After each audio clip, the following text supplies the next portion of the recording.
I come to this afterwork, part 2 on talent and competencies in the energy sector. Whoever wants can continue typing your location in the group chat. It seems we are quite European-focused crowd today, centered at UK, Netherlands, and France. I also see Tunisia coming by, Italy.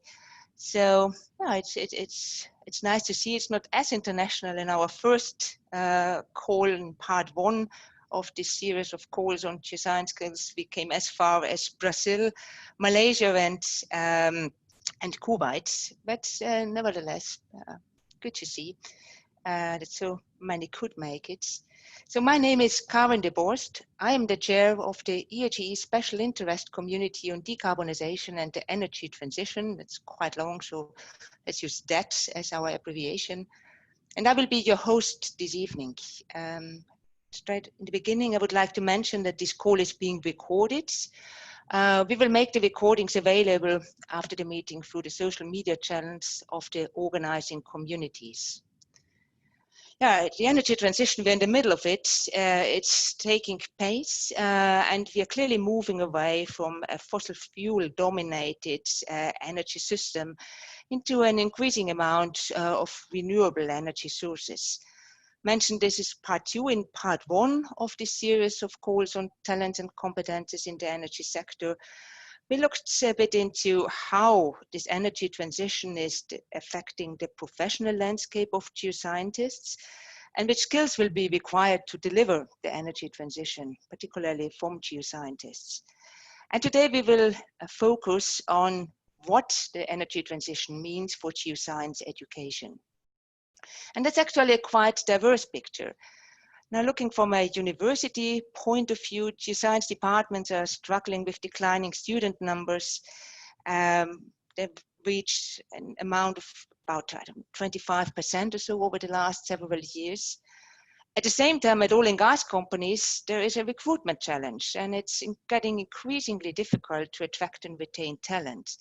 Now, recruitment is admittedly not the biggest concern at this very moment with the big impact of the COVID pandemic, but this will pick up in the years to come because we still will need oil to satisfy the energy demand of the world in the years and probably decades to come. And what is then required is to have some fresh and smart minds to produce the hydrocarbons in an environmentally responsible way, and also to further drive the diversification of oil and gas companies into renewables and low carbon energy. And there's also a lot of need for geoscientists looking beyond oil and gas. And it seems to me that there is an increasingly diversified range of roles for geoscientists. Just think of the exploding demand for minerals, for batteries, a growing threat through natural disasters due to climate change, or the need to restore an increasing amount of contaminated soil. Now the question is, how do universities approach this complex situation, and how do they design their curricula to, on the one hand, attract students, and on the other hand, to provide the workforce required to tackle all these challenges? We will discuss this topic today with 2 experts, Timo Heimovaara from TU Delft and Iain Stewart from the University of Plymouth. But before handing over to them and asking them to share their views, let me take a moment to introduce the organized communities of this school. And these are 3 EAGE communities, the EAGE being the European Association of Geosciences and Engineering. And EAGE uses local chapters and special interest communities as locally or thematically defined groups of EAGE members to stimulate networking and to establish a direct connection to their members. Beyond networking, these communities are very actively involved in knowledge sharing and promotion of talent and innovation. And they are also the basis for an engagement with society and for stimulating interaction between society and geoscientists for a better understanding of the geoscience challenges we are facing in these days. Today's call, as I mentioned, organized by three communities, two local chapters, local chapter Paris and the local chapter Netherlands, together with the DET community that I'm chairing. And is the result a bit of the COVID pandemic, which forced the communities to move their activities in the virtual space, which also allowed them to go beyond regional borders and to have a global reach of their activities. This call is the third in a series of calls about the energy transition, and at the moment it's the last we have planned, but who knows what the future will bring. At a bigger scale, the energy transition will be also the topic of an EAGE organized conference that will take place, hopefully face-to-face, in November this year in Strasbourg. I would like to draw your attention to that. It's a conference that is integrating the main subsurface topics in the energy transition, namely CCS, geothermal and energy storage. And it's particularly putting emphasis on the interdisciplinary character of the energy transition and the synergies that can be generated by combining either different new energy fields like CCS and geothermal, but also by integrating increasingly new energy elements into the conventional oil and gas business, like using solar energy for generating steam for enhanced oil recovery. So if you got interested, the call for abstracts is open, not long anymore. Deadline is on the 28th of June. But don't miss this opportunity to be part of this launching conference and to seek communication across different sectors and to help to carve out what can be achieved by joining forces. Yeah, all communities, all EAGE communities, they live from their members. And if you would like to get involved or to learn more about the activities of these communities, then please follow us on LinkedIn. Just join the group and see what messages about upcoming events or which discussions come along. Or in case of concrete questions, you're certainly more than welcome to contact the chairs or very active persons like Lucia, Levato for the local chapter Paris for these email addresses that are specified on this slide here. I was mentioning this is already part 2 of a series of after-work events focusing on geoscience skills. And I would like to share very briefly some conclusions from the first event that we had, as mentioned, focusing on more the professional environment. Since I think it's laid a bit the basis for what we are going to discuss today. It shows a bit what is expected to be required in the professional landscape, and this is what we obviously have to accommodate in the geoscience curricula that are being offered. We had 3 presentations, and the first one was given by Max Brouwers, who is the chairman of the EAGE Energy Transition Forum, and he reported back from the most recent forum, which took place in autumn 2019. And the key messages that he gave is underlining what I was mentioning before. Hydrocarbons will still play a major role over the next 2 to 3 decades. And you can also see this in this graphic on the right, which is a prediction from the International Energy Agency. And when you there look at petroleum and other liquids and coal, yeah, it still has a share of almost 50% even in 2015. And different predictions may vary a bit in the precise numbers, but that there is a big share, that's a consistent message from all scenarios. And this will mean we need geoscientists to produce this oil and gas in an environmentally responsible way and producing as little greenhouse gases as possible. So new challenges ahead for geoscientists with an increasing focus now not only on the economic feasibility of projects, but also the environmental one. Also, exploration is going to continue, again with a focus to replace economically or environmentally less attractive reserves. And now zooming in a bit on the new energies, they're a key area for geoscientists with a high need for subsurface skills and a lot of transferable skills from the traditional oil and gas business is CCS, carbon capture and storage. But situation is still high cost and remain an impediment to a widespread adoption of this technology.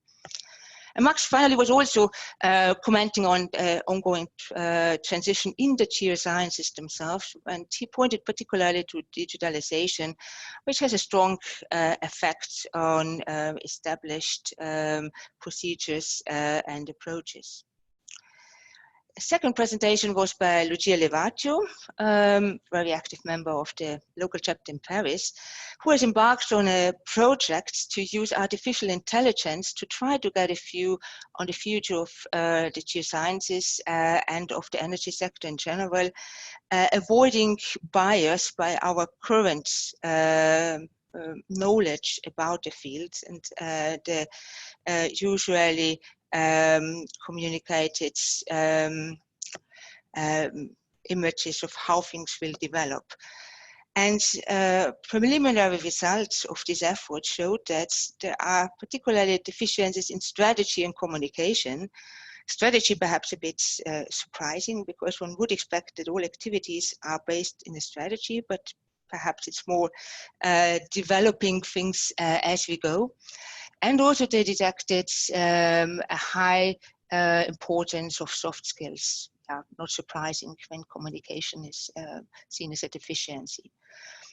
A final presentation was given by John Midley from British Geological Survey, and he added some social science rooted considerations. And his main message was there is no job for life anymore. While we will have one profession, namely being a geoscientist, there will be multiple employers, and this obviously increases the demand for continuous professional development, but also for taking your career in your own hands and seeing it as a personal responsibility rather than the responsibility of your employer. I'm curious how this will resonate with the speakers today, or also with you in the audience. Perhaps it can a bit stimulate the discussion we aim at having after the two presentations. But now, without further delay, let's get started. Just some rules.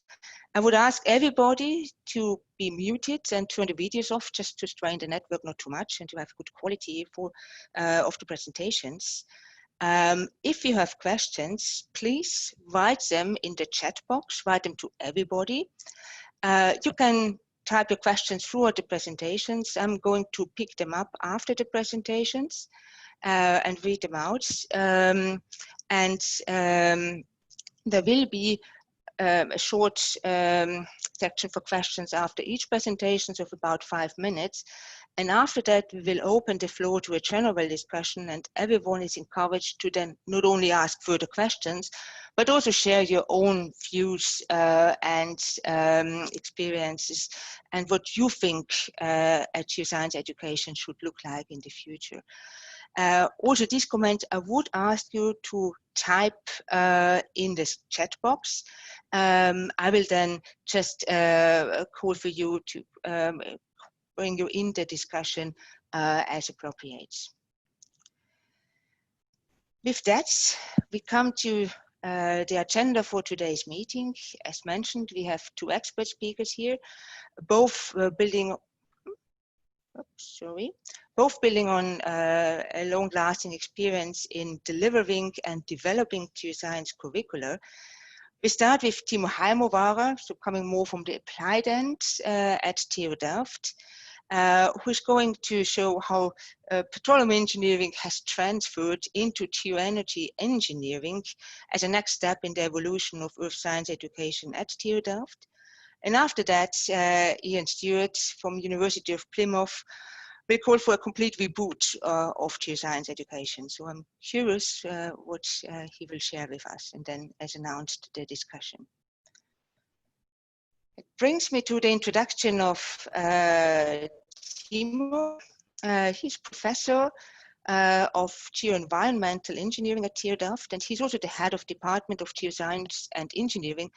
And in this role, he is responsible also for the curricula, and he's leading the transformation of both research and education programs at TU Delft to support the energy transition. He is already since 2013 actively involved in curricular development at TU Delft.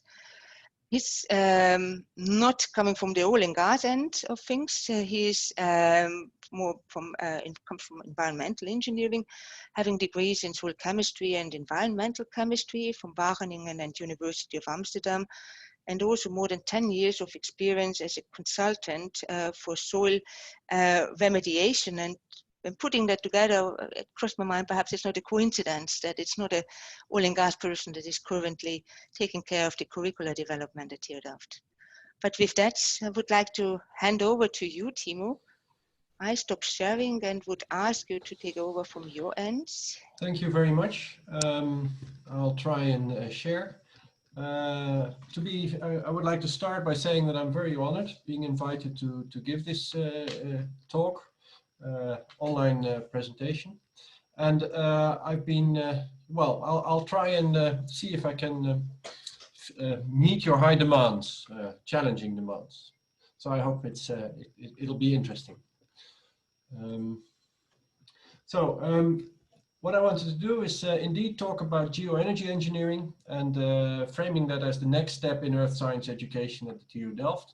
It's part of a much larger stride, you could say, a stride that we've been starting on, I think, indeed in 2013, where we had a program that was very much focused on mining engineering and petroleum engineering, and to a smaller extent on geotechnical engineering and geophysics. But around 2007, well, I've got those slides, so better show. So what I wanted to do today is just quickly give a short history of earth science engineering in Delft, and that's really very short. And that leads to the motivation for change. And the motivation change is actually, can we survive in this changing world? What it boils down to is the war for talent. We need to have an attractive program which attracts the young generation students, and while they're in our program, we need to convince them that there are so many important challenges that they need to focus on, that they then want to develop into a geoscience engineer or a geotechnical engineer, or to a petroleum engineer, reservoir engineer, so that they can utilize their knowledge to help shape the future. Of course, we have grand challenges, who doesn't anymore, but these grand challenges are earth science related. And based on the discussions that we had internally and with people from outside the university, we came up with an approach, and we are right now in the middle of it. We've just finished the first step. Our ambition is to really totally revamp all master education at the Faculty of Civil Engineering and Geosciences. And we are transforming all programs in the faculty in one go, which means that we have an opportunity to integrate across different programs, and we can focus and specialize in different fields. And I would like to stop with steps that were done by colleagues by me. We started a new master track in geoenergy engineering, and that new master track will be integrated, fully integrated in our new Master of Science programs. Before I start, I need to acknowledge quite a lot of people, colleagues of mine, because yes, I lead, but I don't do. And that's probably a nice position, but it's also quite frustrating sometimes, especially if you shine with the feathers of others. So I would like to especially acknowledge Joop Storms. He's a geologist. Hadi Hajibegi, he's a reservoir modeler, you could say. Femke Vossenpoel, a data science specialist.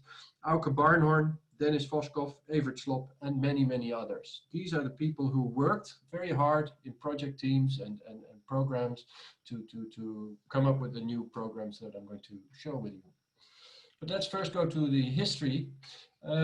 TU Delft has had an earth science program for a very long time. It started midway the 19th century when our government wanted to start explore the subsurface resources that were available in our colonies. And they required staff to be sent to these colonies, and we had well, it wasn't a university then, there was a polytechnical school in Delft, which was then focusing on chemical engineering, and part of the chemical engineering was mine and mineral processing.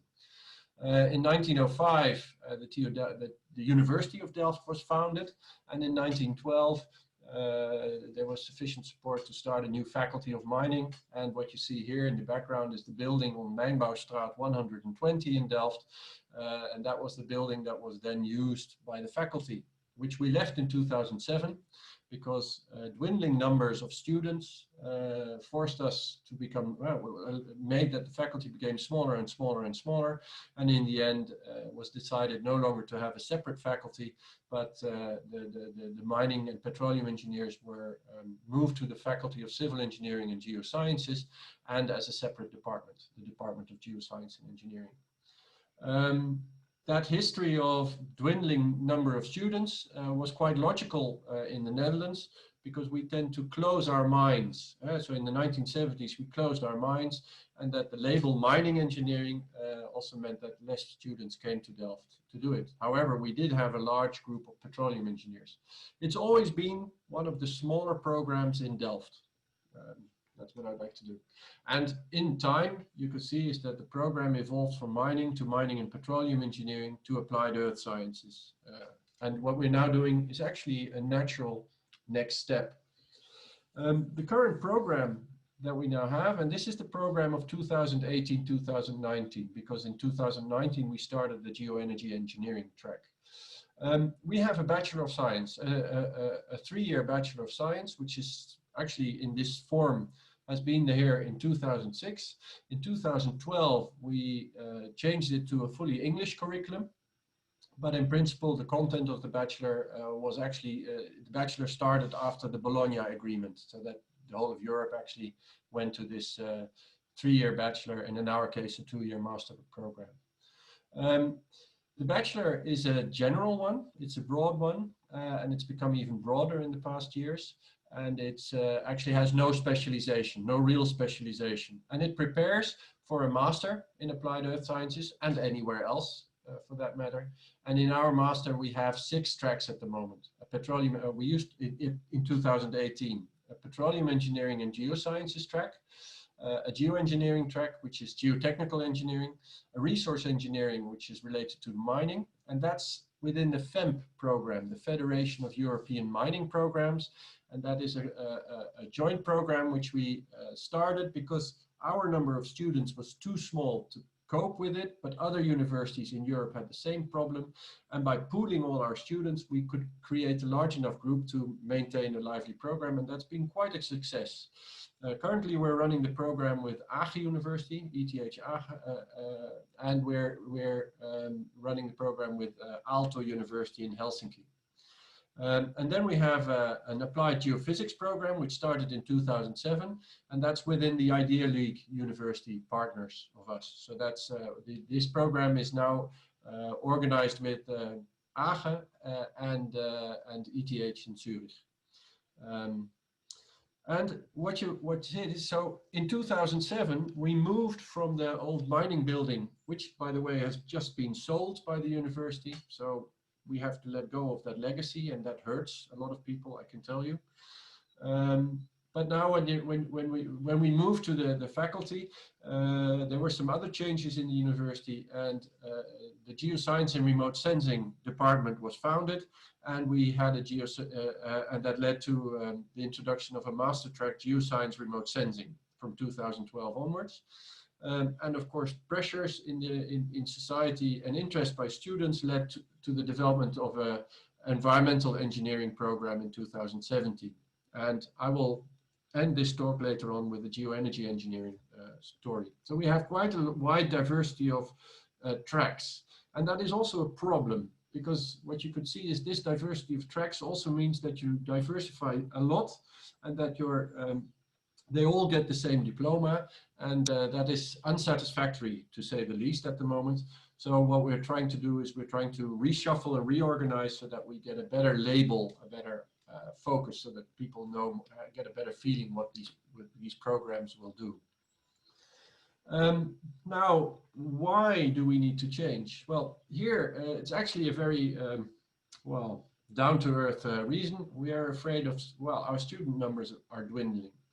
What I would like to illustrate is that here you see the growth in student numbers at the TU Delft as a whole. So we're the largest technical university in the Netherlands, applied engineering university in the Netherlands. And in 2009, we had about 17,000 students at the whole bachelor and masters. And that grew to, actually, we're now about 26,000 in 2019. So the numbers have grown very, very fast. And you could see that the growth has been mild in the bachelor, but we've really had a significant growth in all our master programs.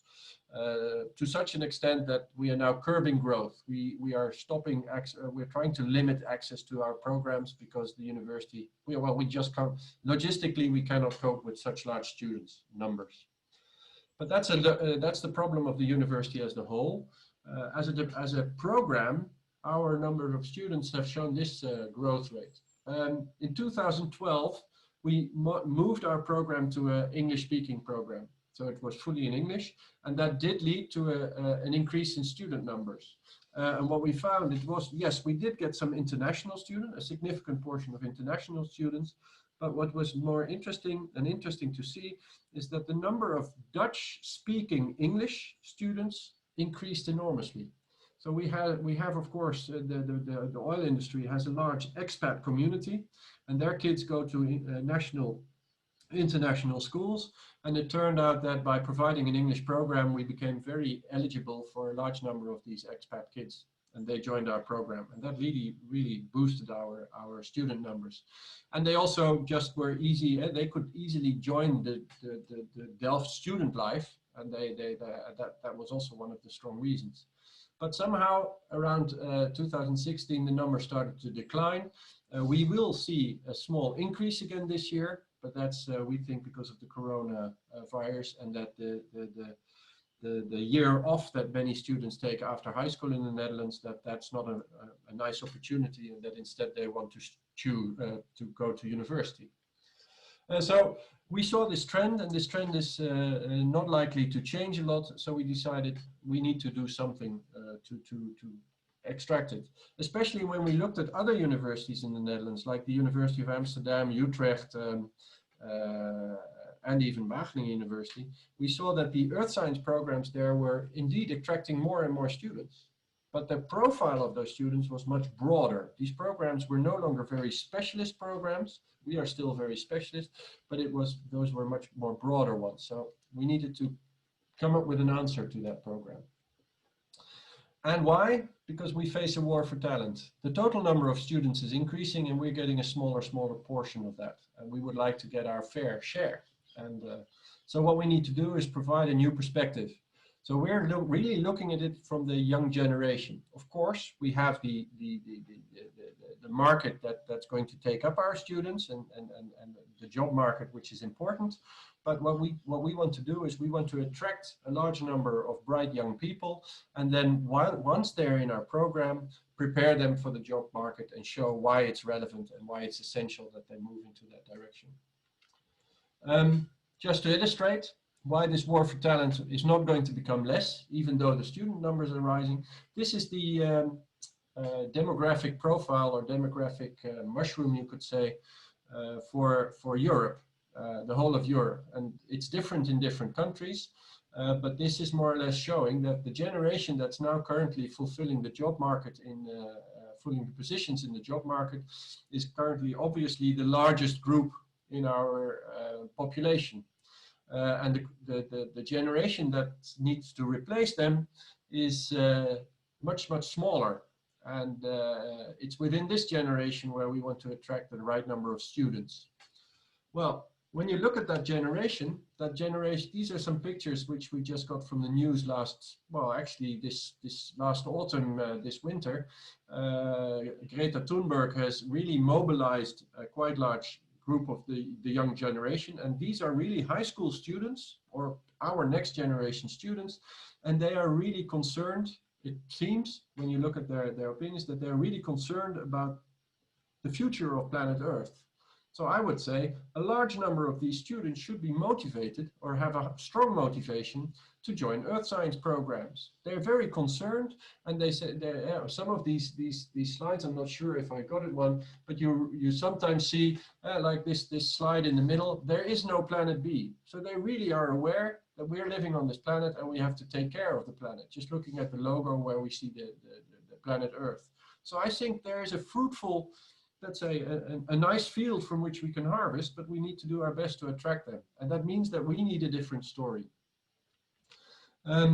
Well, the image then of the job market for which we supply has had some serious dents in the Netherlands and maybe even in Western Europe. We, of course, have our earthquakes in Groningen, which has led to lots and lots of commotion, real commotion, the vibrations, but also a lot of public resistance in the northern part of the Netherlands, which has been all across the news. And of course, when you look at these messages, they're not very, the nuance is often hard to find, but it does have an impact on how, let's say, the young generation views this type of jobs. Also, what we see in the Netherlands is that, yes, the energy transition has to be there. It requires a huge investment and impact, but people do not want it in their backyard. So windmills are obviously quite efficient, and if you look at it on a euro basis, quite perhaps a better option than solar fields. And I just read an article in the newspaper, I think day before yesterday, that most of the regulators and the local, how do you call it? Yeah, let's say the bestuurders, I don't know. Okay, the local governors in the Netherlands, they have a high preference for solar fields, even though it's going to cost us several billion euros more, just because they expect less resistance from the people. And I think those things are really things that we need to take into account. So we need to come up with a new story.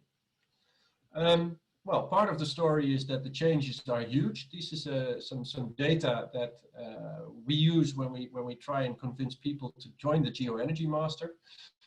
What you could see is that the impact of our mankind on Earth, the system Earth, is really huge, and we totally acknowledge that, and we say yes, it's this impact that well signifies the urgency that we need to do something about it to change these trends.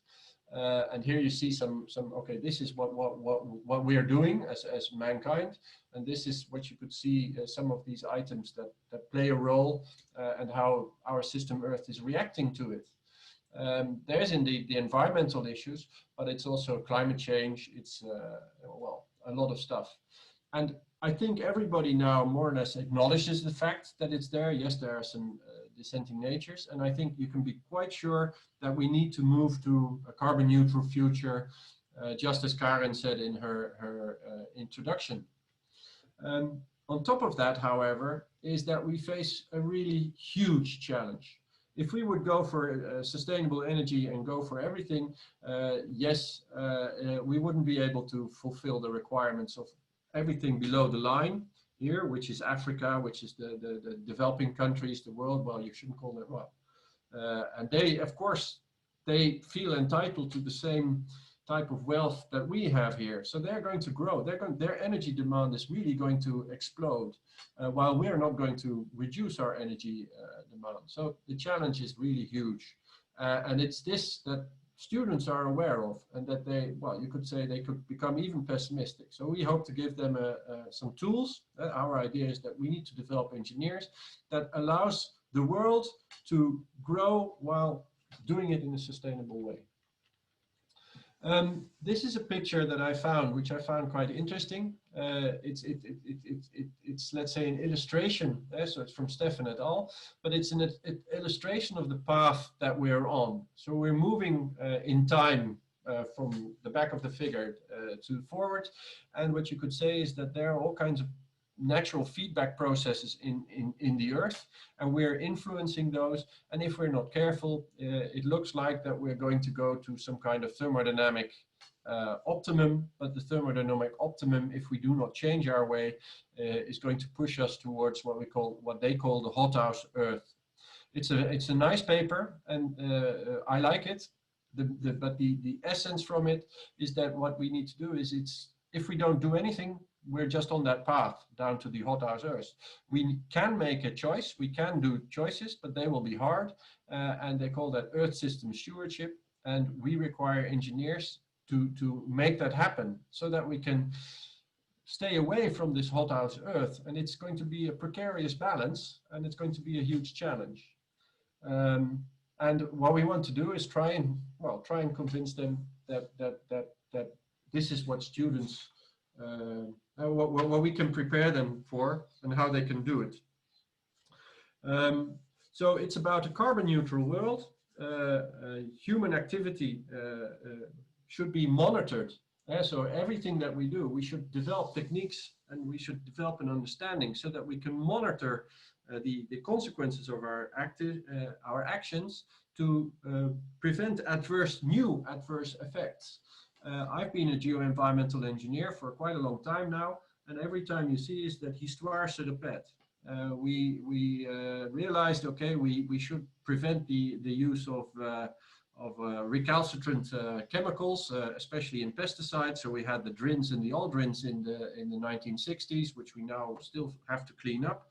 But still, society is able to produce compounds, chemical compounds like PFAS, the polyfluorinated hydrocarbons, which are very recalcitrant stuff, turn out to be toxic, appear to be very difficult to clean and to remove from the environment. And of course, we now realize it, so they will be banned, but the new generation of compounds is there, and if we're not careful, we're just going to repeat the cycle over and over again.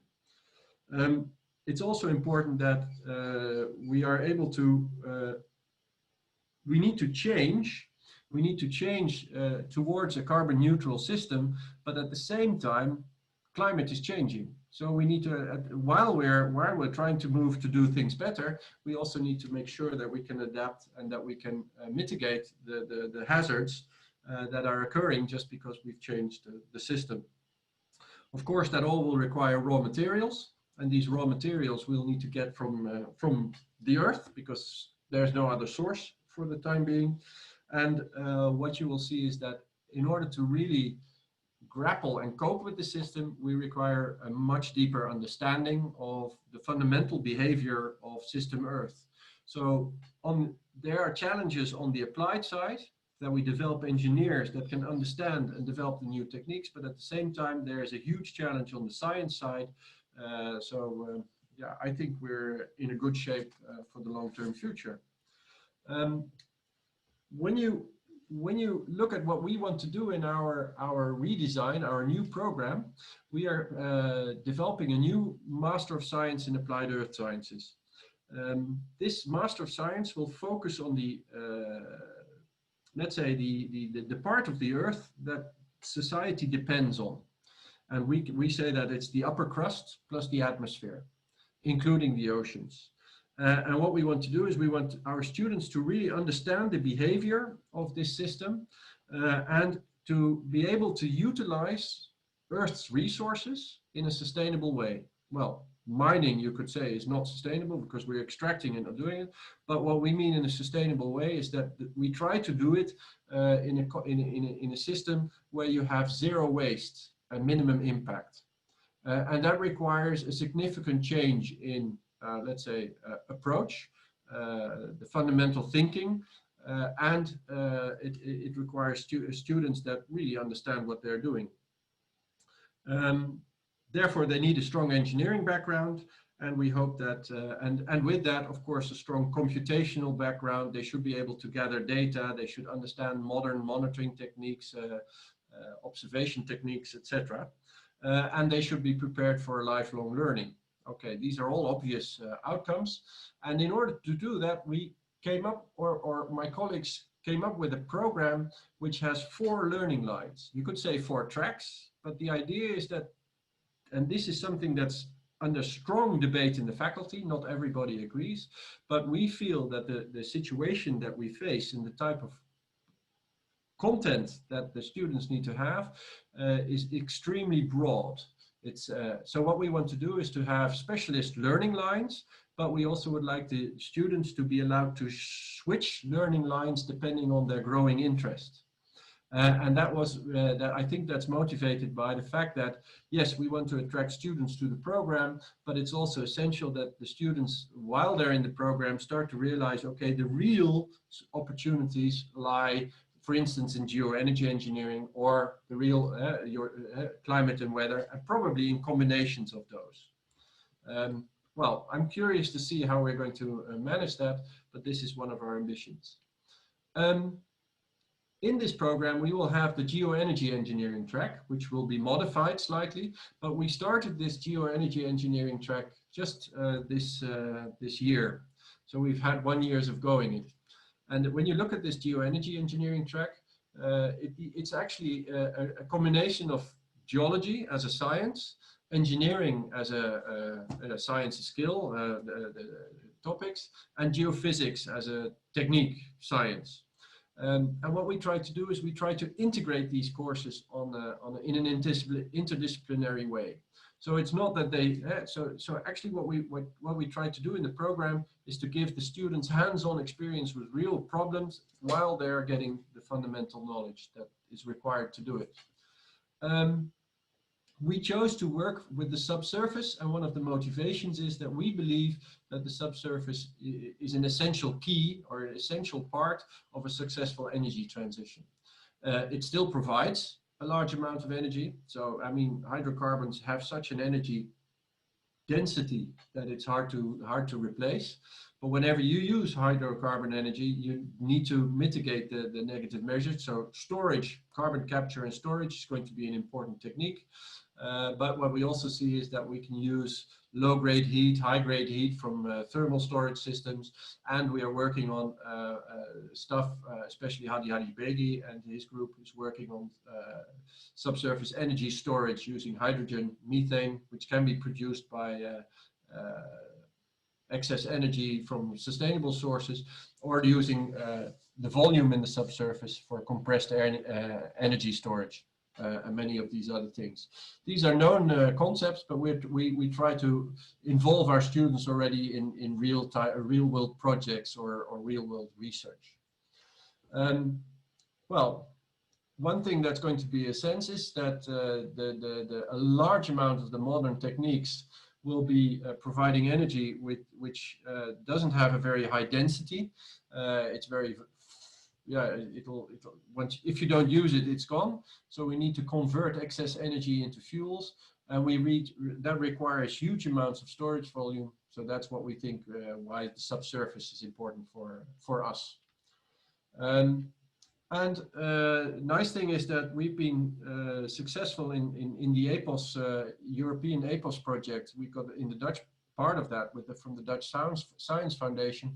We were able to get some funding to do research on a geothermal well on campus, and we're now in the process with our university to build a geothermal doublé on campus, which is actually one of the wells will be a research facility. And that offers us enormous opportunities to really involve students in that. And that's been a very successful program, although we are still running into quite some challenges to get it implemented at the moment. But that's on the commercial side. The nice thing is, however, that it really attracts students, and we see a large enthusiasm with the student community. And to be honest, it was started by a student community about 15 years ago. Some students said, hey, we should have a geothermal well on campus, and they started pushing. And it took us some time, but now the university took over. One of the essence in our program, and I think everybody in the field can agree, is that the subsurface is very difficult to understand. We cannot look into it. It's not like the astronomers that can just look up and take a larger magnification and they can always see their objects. No, in our case, we can only guess what's down there, and we use all kinds of derived data sets. So coping with uncertainty is one of the biggest challenges that we face. And this way of doing it, the way we think it's what we deem necessary for our students is that they develop extremely good computational skills so that they can use models to cope with it. And our students will have a strong computational data science and data acquisition skills to do this. When you look at our curriculum, and I think I'll quickly close off. It's a 2-year master program. This is the picture of the first year. The light green part on the left is the first semester, which we have in 2 quarters. Each quarter is 10 weeks.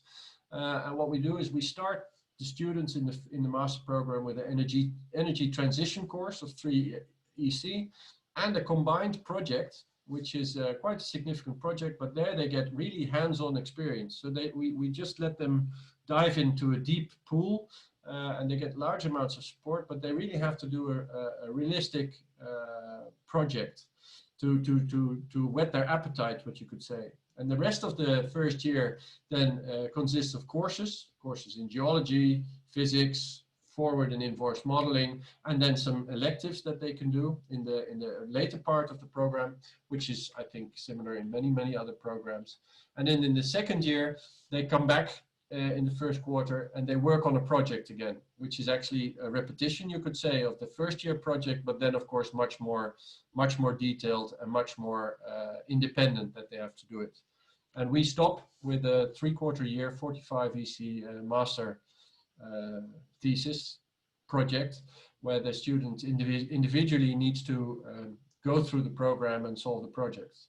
Well, we are just now starting. In September we will start the second year, and it's tough because a lot of these projects, these project works, they were of course meant to be done in small groups, and then preferably on campus where they can sit together and access all the required information, maybe do some experiments, etc. And I'm afraid that won't be the case. So we need to figure out a way how to make that happen the coming year. And that's actually what I wanted to show. So yeah, we're in a major transition as a faculty. Actually the transition, I'm personally extremely enthusiastic about it because I really feel that we need to attract students with based on their worries, and we need to provide them with the toolbox so that they can mitigate their worries, and that we say is, yes, you are the generation that can solve the problems, that need to solve the problems, and please join the geoscience community because that's the community where you can really develop skills and knowledge so that you can really actively solve part of these challenges. Thank you. Thank you very much, Timo, for this overview. I think we feel the excitement and we can share it because it's a very attractive program that you have put together. And thank you very much also for sharing the thoughts that have led to defining this program with us. And we received a lot of questions. I will read out a few of them and keep some for the later discussion to ensure we are not running out of time. One question was from Fernanda Campos. Oops, I missed the second name. Do you think it is possible for a geoscientist to work in a less technical position? I'm really interested in geopolitics, energy market dynamics, and I would like to work with it at some point of my career. Do you have any advice for those who want to make this migration? That's an interesting one. Quite interesting indeed, yeah. Yes, I think it's, well, maybe the answer is I don't think it's possible. I think it's essential that geoscientists try and branch out into the field. And I haven't talked about it, but in our bachelor program, we used to have a minor in mining engineering, but that was a very specialist minor which was focusing on mining technology. And again, the number of students was decreasing, so we replaced the minor with, let's say, geoscience and in the future mineral sources, I don't know, but it's a very broad program where we open up the program for students from political sciences, from economic sciences, from legal sciences. So we have a very broad group of students focusing on the same topic. So they need to talk about, okay, what is it? What are the geopolitical issues in the geoenergy and in the geomineral mineral resources world, if you look at the energy transition, it's going to demand a huge amount of extra resources, mineral resources. Most of those resources are can be found in the countries below the equator, and even so, a large amount of these resources are in tropical rainforests, those forests that we want to protect. It's these dilemmas that we let the students face, and then we say, how would you solve it? And then they need to go back into their backgrounds and try and figure out, okay, what possible approaches are currently available and what approaches should be developed. And I think that the students that do it, also from other universities, they really like that challenge. And they say, yes, it's nice to talk about it because it does show that we do have options. Yeah. Then I would like to continue, and as I said, I will come back to more questions in the general discussion. One question that crossed my mind is, how do we now get this message to the young generation that geoscience is what they need to solve or to tackle some of their concerns? And this is a perfect transition, I think, to Iain's talk, who is focusing on geoscience communication, and that perhaps can give us some perspectives on how to get there. Let me get back my screen without now anticipating anything. Yeah. As I mentioned, Iain, he's not only an expert on geocommunication, he also holds a professorship on this topic. So he's professor for geoscience communication at University of Plymouth, and he's the director of its Sustainable Earth Institute. And he has based on the passion for communication, established a partnership with BBC Television and presented there a series of popular natural history documentary programs, and has also embarked on geoscience communication as a research topic, and is building their alliances with psychologists, social scientists, anthropologists, to find strategies on how to best communicate risk and uncertainty entailed in geoscience problems to a wider audience. And his big efforts in to apply geoscience to pressing societal problems has been recognized and has led to his appointment as UNESCO Chair in Geoscience and Society in 2018. He's also leader of the UNESCO IGCP project, Geology and Sustainable Development, and I believe, Iain, you will briefly introduce us to this project in your presentation. And Iain is a very active figure in the discussion around geoscience skills in the UK and far beyond. And he was also a speaker in a recent virtual summit about the future of geoscience, which attracted an amazing number of participants, exceeding 1,000. It was organized by the Geological Society last week. And I also asked Iain to share some insights gained in this meeting to stimulate a bit cross-learning and cross-fertilization between events. That's enough for me. Over to you, Iain. Thank you very much. Thanks, Karin. I'm just going to, oh, it says I can't do it quite yet. I was too quick there. So actually, I think there's a lot of synergy, as we might expect, really, with Timo's talk. I'm going to take it from a, hopefully you can see that. Maybe someone can give me an indication. You're seeing a set of images there. Yes, that's got my title. So fine. thank you, Karin. I'm going to take it from the parallel perspective, but maybe focus a little bit more on the undergraduate intake. Timo's talked very eloquently about those dramatic changes in the master's program, but actually quite a lot of the underlying ideas are very similar. I'm also going to acknowledge that some of this is coming from a very much a UK perspective. Where I'm coming from is from a UK perspective, and that is maybe quite distinctive from other places. In particular, in the UK, we have geology is part of, we actually have an advanced level in school on geology, which traditionally has given, we've got an incredible, if you take geologies in A level, something like 43% of students are likely to then go on to take it in university. And that's because they have passionate teachers who love the subject and really transform people. And so about half of the students that come into UK geoscience departments at university have got A level geology. But what we've seen in the last few years is a complete drop-off, particularly at lower levels, but running through into advanced levels. So we're getting less, it's dropped by about half this year in terms of taking A level. That means that we've got diminishing numbers in our undergraduate programs. And that's not helped by the fact that the other side of the pipeline into industry, the two sectors that traditionally we've been quite lazy and we've supplied our graduates into, which is oil and gas and mining, are themselves in a state of flux. And Timo's nicely illustrated some of the pressures, the dynamic pressures that's happening there. So the problem we have collectively is we know we have to sort of reorganize ourselves to try and increase our attractiveness of bringing people into geoscience for all the reasons that Timo said about the importance of geoscience in the future. But how do we do that? What are the messages? It's quite hard to know what the strong narratives are to sell, because everything across the whole pipeline is in such a state of flux. So the approach, we can do it in several different ways. One of them is to try and look at what's happening now and, you know, kind of plan through what are the areas that's kind of coming on stream, and there'll be an element of that in this talk. But the other one is to say, not so much what will they be doing, is what should they be doing? What is the role, what is the purpose of geoscience in the 21st century? And the one thing that I'd say at this junction, and I don't say it to be deliberately provocative, is that for most people, energy is totally boring.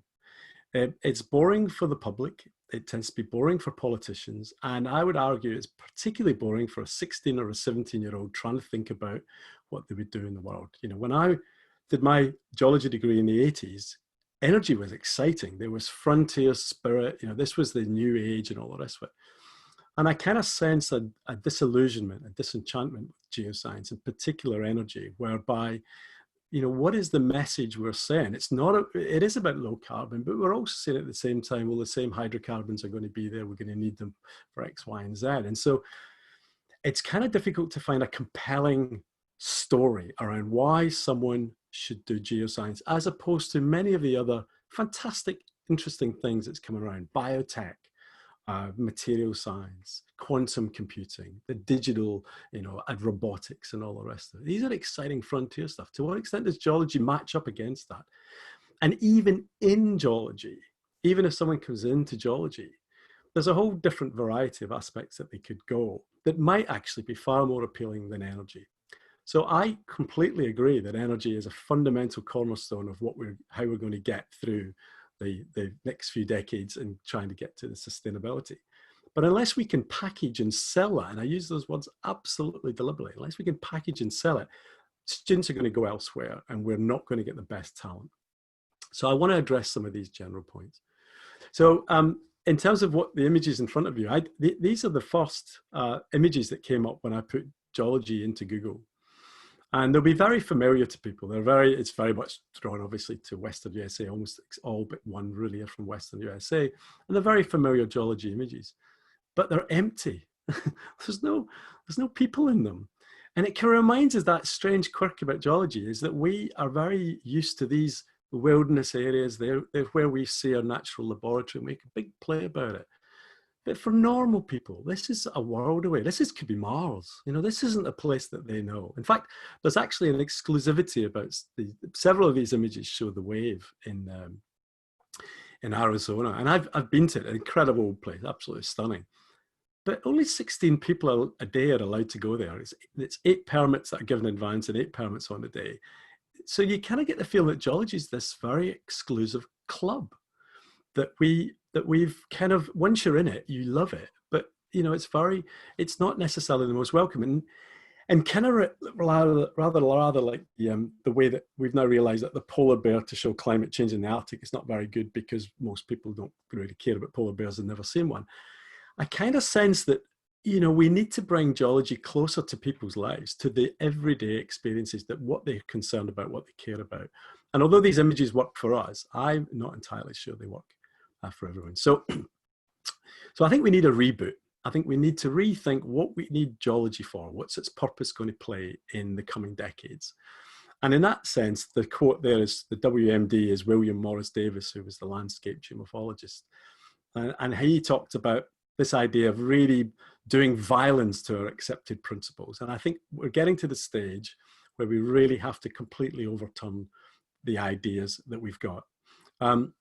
And it's really trying to look at what some of those ideas, what would be in a rebooted course if you started from scratch and started to look at what the world's like now and where geology is. And for me, the new world started in 2015. So the students that are kind of finishing their kind of 4-year geology courses now, this happened right at the start.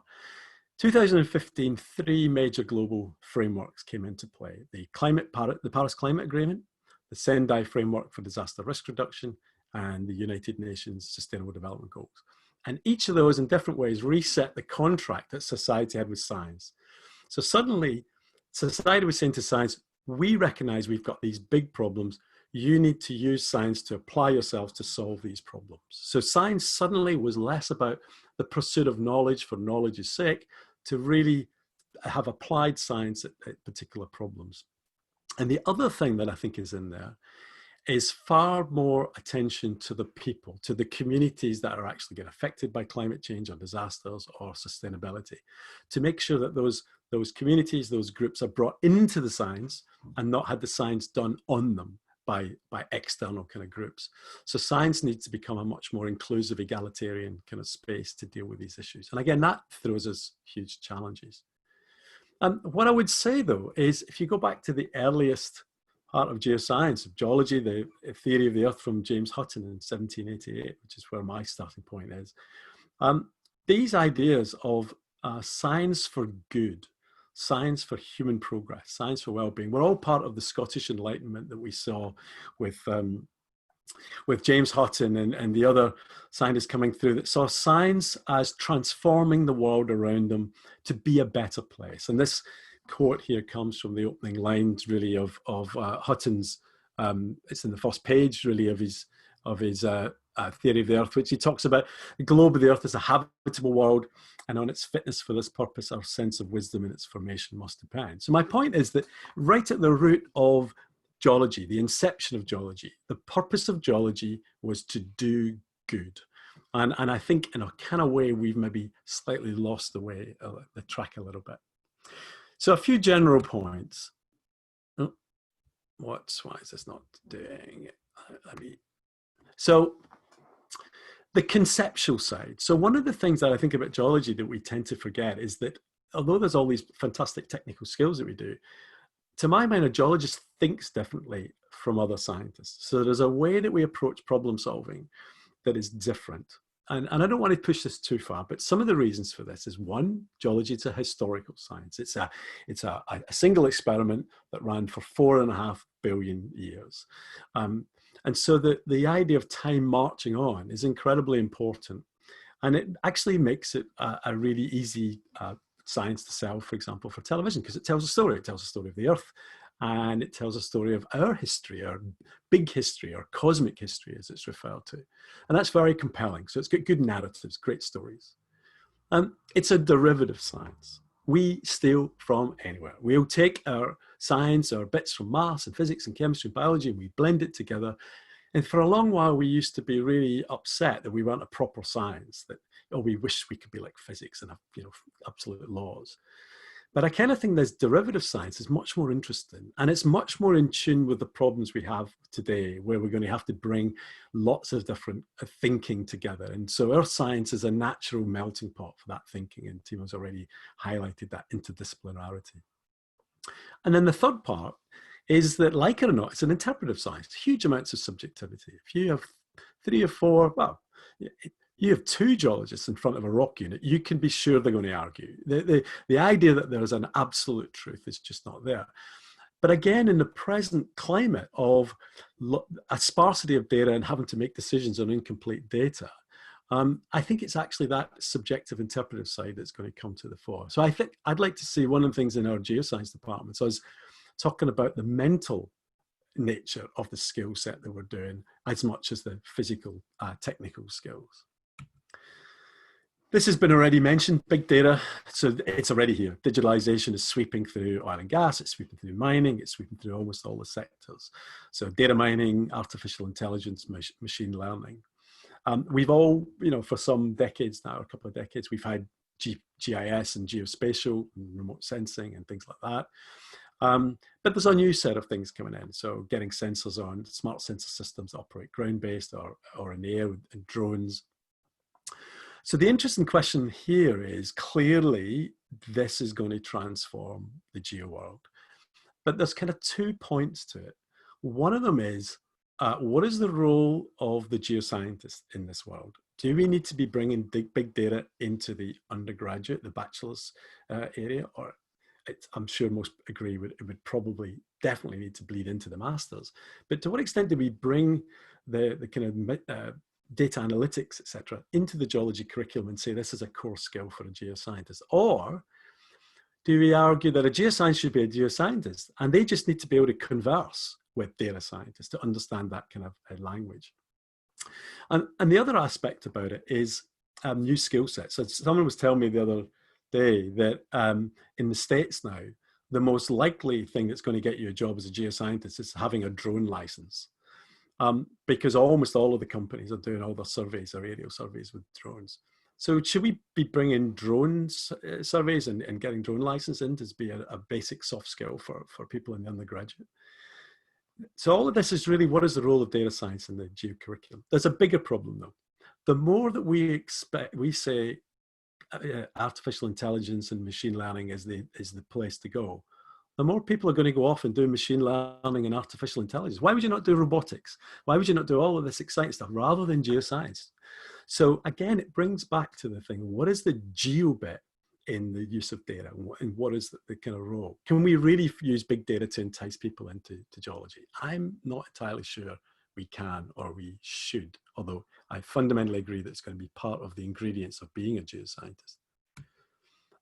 Another one is the kind of the green stone age. You know, there's a really nice paper. Morten Smellerer from the Norwegian Geological Survey really wrote this in a recent paper talking about, you can see the quote there, by 2058 we're going to use all of the elements, and this is really picking up on the excitement of material science. So people talk about the carbon age being dead, or having lived through it because of this idea of moving out of hydrocarbons. But of course, along comes graphene, and a new excitement builds around geometallurgy, geomaterials.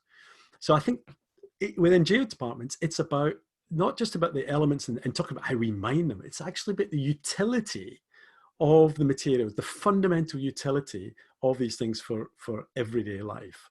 And I think, again, that's something that gets touched on in courses, but I think that needs to be right up front of selling the absolute critical importance of the geomaterials for this fantastically exciting modern world that's coming through.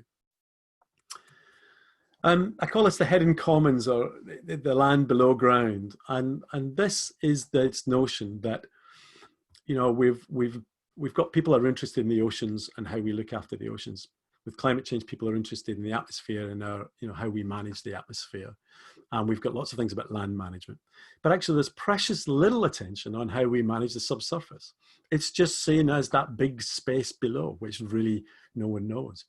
And yet, as already been alluded to by Timo, that subsurface is a fundamental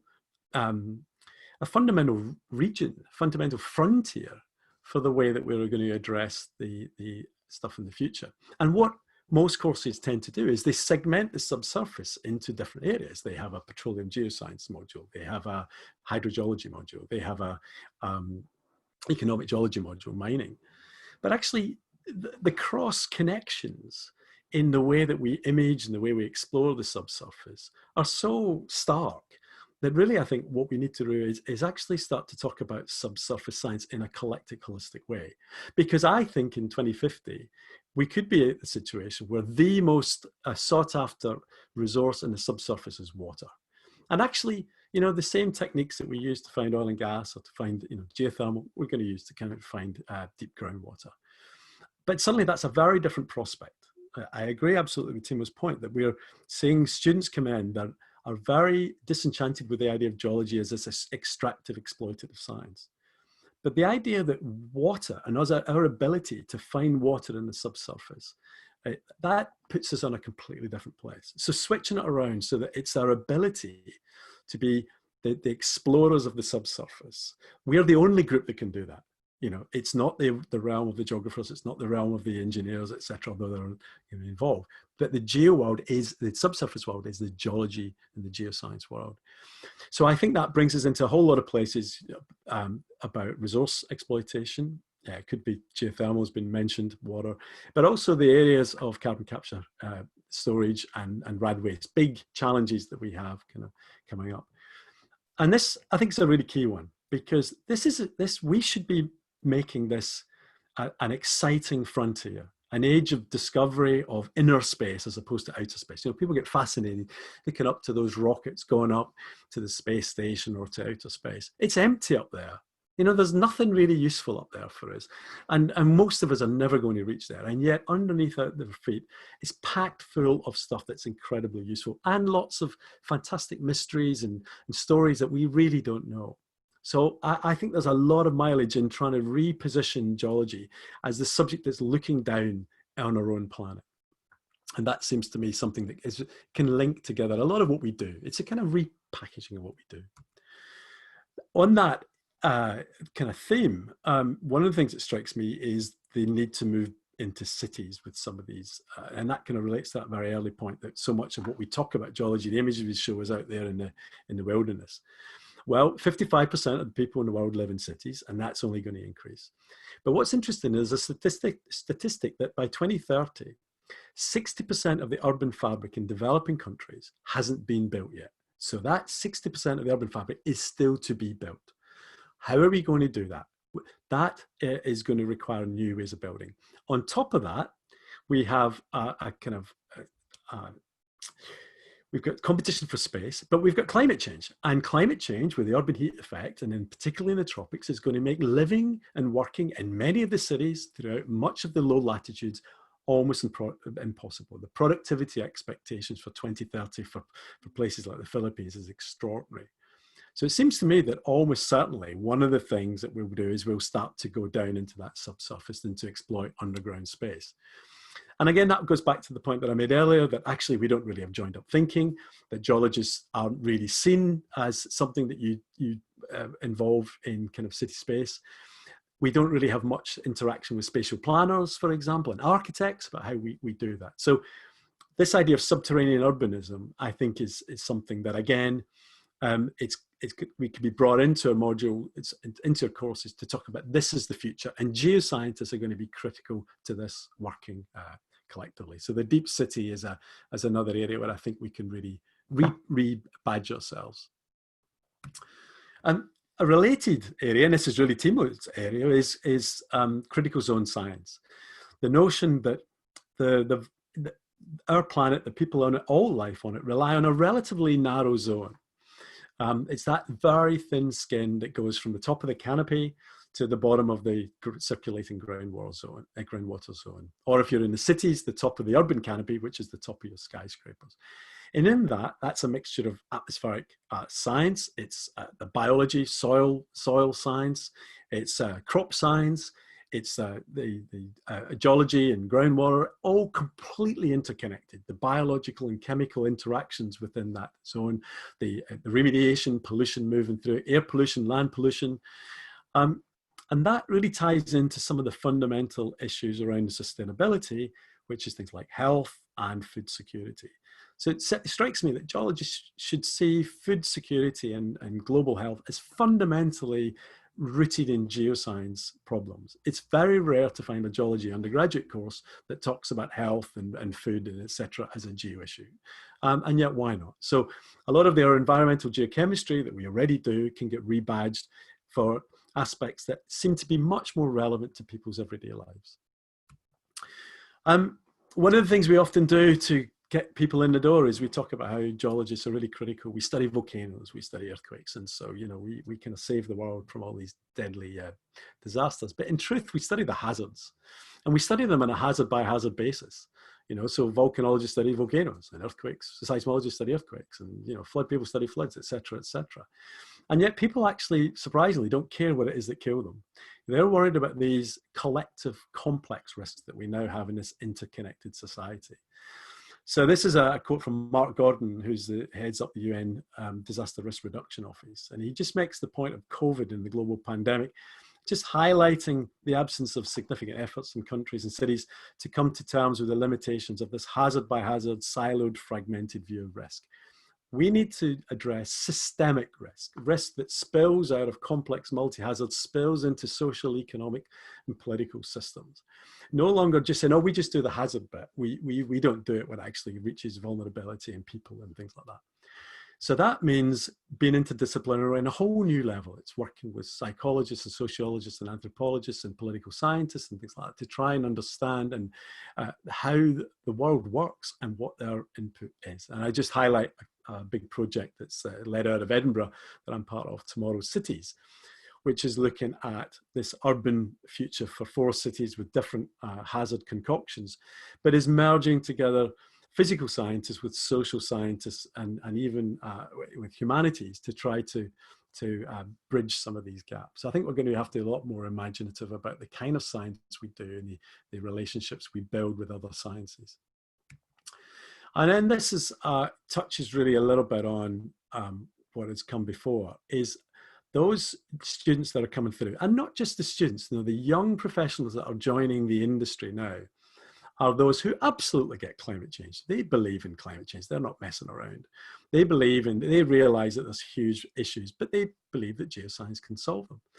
And so the idea of Earth stewardship, that as a geologist, our knowledge of the planet's rhythms and its sensitivities, its threshold, puts us in a very special place to be able to understand that future. So the idea, you think Earth stewardship should be fundamental to geology, and yet Earth stewardship is emerging in ecology. So it's a massive area of ecology that's interconnected. Geologists aren't even connected with it. And I think we need to be part of that. And the other dimension that kicks in there is the idea of geoethics. And that's not about codes of practice, etc. That's about fundamentally thinking what our decision-making, what our geoscience knowledge is all about. And Naomi Oreskes, who some may know from she's a historian of science, wrote a lot about plate tectonics and climate change. But she just makes this general point that much of what people are arguing about out there, whether it's Extinction Rebellion, climate emergency, many of that stuff, it's not about quantities, it's not about a technical science, it's about qualities, it's aesthetic and moral choices, it's about social justice, equity, ethics. We need to bring those debates inside of geology, inside of geoscience, and start having those debates within it, not to see this as an afterthought that people do when they leave. So I just want to finish with this slide, because Karin asked me to mention something the other day, and it was last Wednesday, and we had the meeting on the same day that they had the kind of lockdown to, a lot of organizations locked down essentially to support Black Lives Matter. And so there was a lot of discussion really about this changing world, this dynamically social changing world. The graph you see is the geology numbers in schools from the 70s. And what you see really is a kind of decline. Yeah, the males are in blue, females are in red, and the total numbers in black. And what we see is, you know, a lot of that probably reflects the North Sea, the kind of reduction.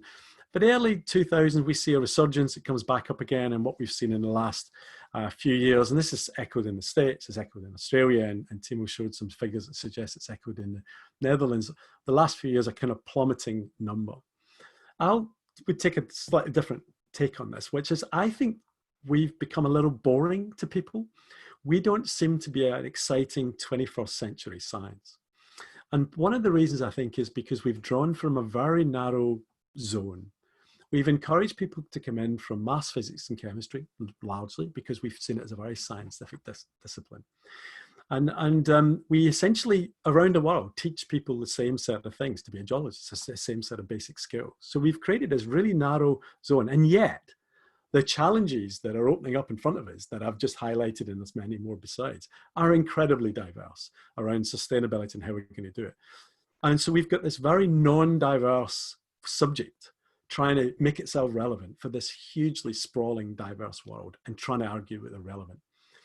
And I just draw attention to this, Ashby's law of requisite variety, which has come from biology and they use it in business a lot. So some people may be familiar with it, but it's to survive, organic systems need a degree of complexity equivalent to the complexity of the environment within which they're interacting. So to my mind, one of the key things we need to do over the next few years is increase our diversity.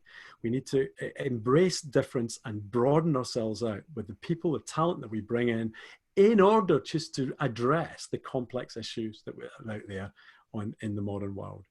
And so my plea really is to take the essence of what we already do, but express it in ways that are much more relevant to people's everyday concerns and to those future challenges. And that's what I would suggest is the way to survive over the coming years. And I think I'll leave it there. Thanks very much, Karin. Thank you so much, Iain, for this very inspiring presentation. And I really like your approach of being clear about what geology entails, but then making connections to the other disciplines around us and open up with that a variety of fields where geoscientists will and can and will be important. And that also resonated very well with the audience, what I take from the comments we received. I have some questions. One that came in right in the beginning. Now I can't find it back. From C. Common, I assume that you have a good portfolio of what our students became work in that would inspire the students to be, that would illustrate your point of how great and useful geology is.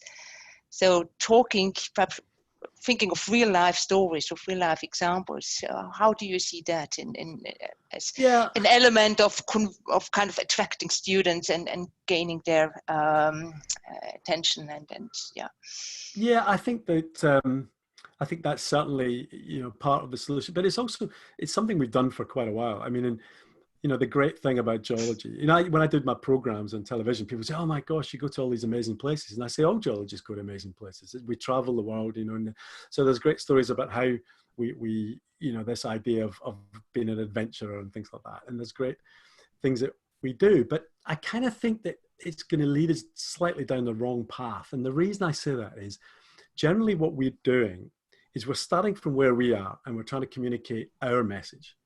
And I think the problem with that I'm realizing from communication is good communication starts with where the audience is, understands the audience, and then bends whatever the organization or the story to that audience. It makes it fit with the audience. And I think we need to start asking a little bit more about what the public are interested in, what their concerns are. Then we kind of know what our response to it should be. So rather than us starting and saying, the public should really get behind us, and because energy is going to be really important and we're going to need energy for this and we need energy for that.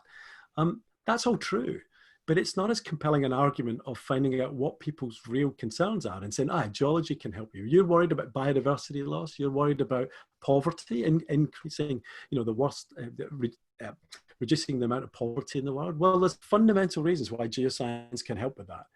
And I kind of think we've not tried that. And I kind of think my gut instinct is that might be a better route. Yeah, thanks.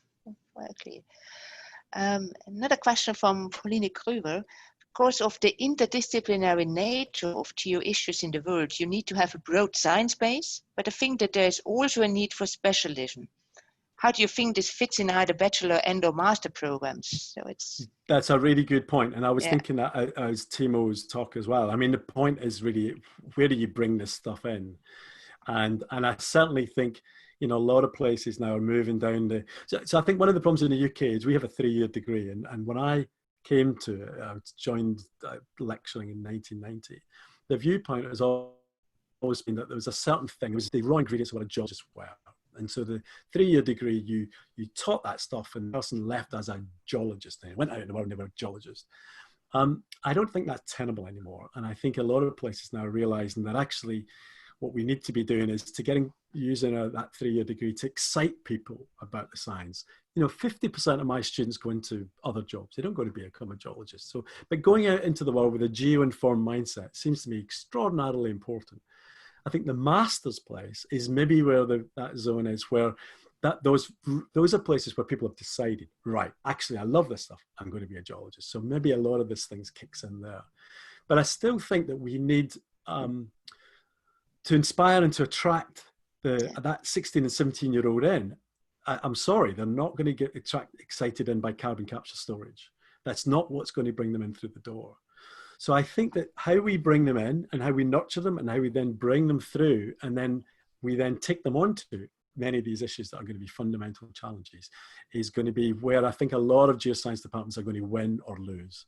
If they can successfully bring a set of people through, they're going to be fine.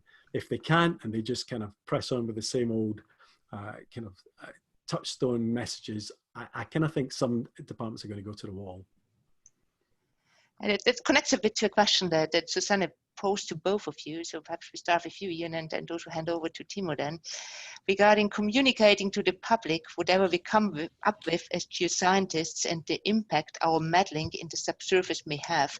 I sometimes hear we need to convince the public of CCS is okay, geothermal is okay, etc., etc. I have a problem with that approach as it puts us in a position where we claim to know best. How do you see our role in this discussion with the public or even our students?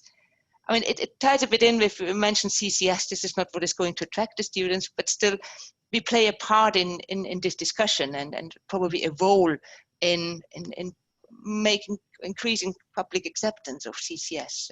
How do you see your position there? Here's the thing, I think with CCS, and there's people on this line that know more about CCS, it's not just convincing the public, it's convincing geologists, it's convincing politicians, it's convincing environmental groups. CCS is one of those things where actually the technology is there, and if we all just got together, we could do it. But for some reason, it's not catching.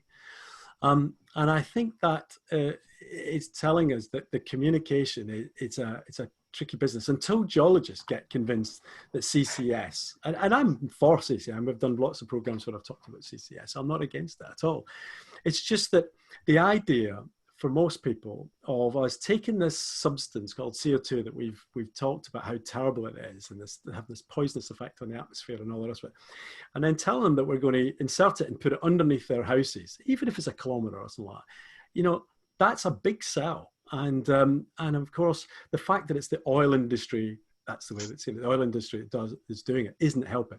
You look at, Groningen has already mentioned, the seismicity and things like that. These are, it's not a case of convincing the public. It's making sure we can ourselves be convinced we can do this well and it's the right thing to do. So I think communication is key. But I think it's a lot more nuanced than simply a set of really quick, simple messages that we can sell to the public. And they'll say, oh, thank goodness, I'm really pleased now. Yeah, please go on and bury CCS. So I'd be interested in Timo's point on this as well, because he's closer to a lot than I am. Hi, indeed, Timo, if you would like to comment as well. Difficult question. One thing that I think so I'm a non-expert, I'm a geo-environmental engineer, so I worry about the environment. So I totally sympathize with what Iain said about, okay, are we as geoscientists convinced that everything that we do, that it's a safe option? And I think there is some serious doubt. And if we show that doubt, of course, society will pick on it. Maybe we need to work with that. One thing that we are trying to do in our programs is that we say is less, what we need to do is we need to develop or convince or show our students that in order to move forward, we need to take a certain amount of risk, but we need to take a certain amount of risk in a let's say reliable way where we monitor as we go on. And a lot of the stuff that we've done in the past has been, okay, good idea, let's put it underground and then it's gone and we don't have to see it anymore. It started with our waste, you just dump it underground, you sand over it and then it's clean and it's out of sight, out of heart, and we can move on. Same thing that we keep on going back to that. CO2 might be safe. You need to be very careful there, and we need to develop the monitoring techniques along the way to show, yes, we are convinced that we can do it safe, and we're going to demonstrate that it's going to be safe, and we're going to show it. And we haven't got a good history with that. I think the other thing that I'd add in there is, so there's a lot of public opposition, or has been a lot of public opposition to CCS, onshore CCS in Europe. And one of the things that comes through there that actually explains why a lot of people don't like it is something called meddling with the subsurface, tampering with the subsurface, which I think is a deep psychological anxiety about people doing things underneath our feet, deep down, Now, to most geologists, that's perverse because we feel we understand that terrain, we know what it's like. But if you're just a normal person who's never thought of the subsurface, and then you start hearing about people drilling into it and fracking it and fluids through, and it produces earthquakes, suddenly if you go into stories about myth and legend, the subsurface is a bad place. It's a dark place. Again, that's a million miles away from the way geologists see it. But that's actually the way normal, and I use this very deliberately, it's the way normal people see it. It's absolutely normal to think of the subsurface as a dangerous, dark, alien place. It's well, the hell is below us, eh? Yeah, hell is below us. And we have trained ourselves out of that thinking because we understand the science of it. So we shouldn't criticize public for thinking that way, because that is the normal way to think. And I noticed John Midgley's just put out a comment on it. He is an expert on CCS, and he talks about unless we can explain the benefit of CCS in a non-monetary terms, then it's never going to take off. And I think that's right. It's about having different arguments rather than technical arguments. That's the thing that'll win the public over. Much more compelling moral ethical arguments about why we should be doing CCS.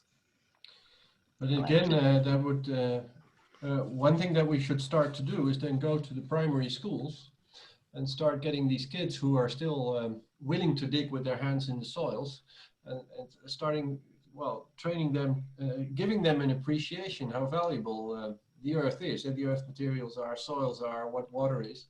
Because if you ask just a common person on the street and you say, okay, do you realize what you're walking on? That it's a lot of space, that it contains water, it contains fluids, it's full of life, it has a huge amount of services that it provides to you. Not many people are aware of that. Yeah.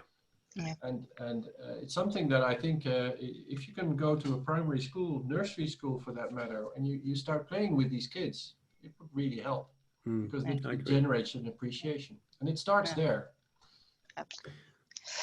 I'm aware we are already 1 minute over 8, but I take the risk to let it run a bit longer, to still ask one question to both of you, because I think it's many more professionals in the call than students. And so there was a question from Courtney German van der See, whether the programs that are involved in also offer professional modules, and how do you see the role of further professional education? We have not been talking a lot about stimulating the young generation, attracting it. How do you see the offer that should be there in place for people that want further education?